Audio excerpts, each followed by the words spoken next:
శివాజీ మహారాజు గారు లేకపోతే ఈరోజు మనకు కాశీ అరుణాచలం టెంపుల్ ఉండేవి కాదు. ఇండియాలో కాశీ టెంపుల్కి చాలా ప్రతిష్ట దాగి ఉంది. కానీ టెంపుల్ మీద ఔరంగజేబ్ కన్ను పడింది. ఔరంగజేబ్ ఆ కాశీ టౌన్ని డిస్ట్రాయ్ చేయడానికి ఆర్డర్స్ ఇచ్చాడు. ఔరంగజేబ్ సైన్యం కాశీకి వెళ్ళింది. కానీ ఆ కాశీ టౌన్ని నాశనం చేస్తున్నప్పుడు పెద్ద కత్తితో గుర్రం మీద ఒక రాజు వచ్చాడు. అతడే ఛత్రపతి శివాజీ మహారాజ్.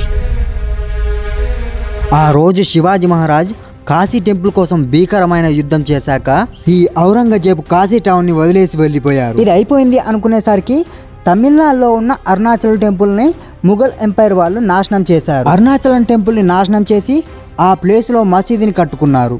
ఈ విషయం తెలుసుకున్న శివాజీ మహారాజ్ గారు యుద్ధం ప్రకటించారు. ఆ యుద్ధంలో ముఘల్ ఎంపైర్ వాళ్ళని ఓడించి వాళ్ళు కట్టిన మసీదుని కూల్చేశారు.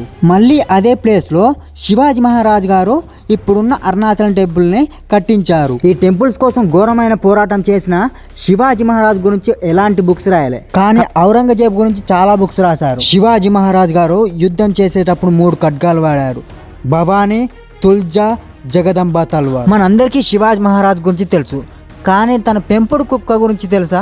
శివాజీ మహారాజ్ గారు పెంచుకునే కుక్క పేరు వాగ్య.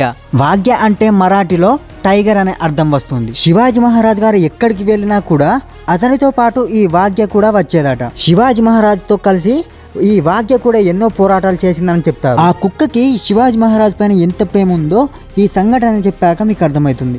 శివాజీ మహారాజ్ చనిపోయాక అతని చితి మంటలు చూడలేక ఈ వాగ్య కూడా ఆ మంటల్లో దూకి చనిపోయిందట. సో వాళ్ళిద్దరి ప్రేమ గుర్తుగా శివాజీ మహారాజ్ సమాధి పక్కన ఈ వాగ్య విగ్రహాన్ని కూడా ప్రతిష్ఠించారు. ఇలాంటి మంచి మంచి కంటెంట్ని మీ ముందుకు తీసుకురావడానికి ఇప్పుడే లైక్ చేసుకొని సబ్స్క్రైబ్ చేసుకోండి.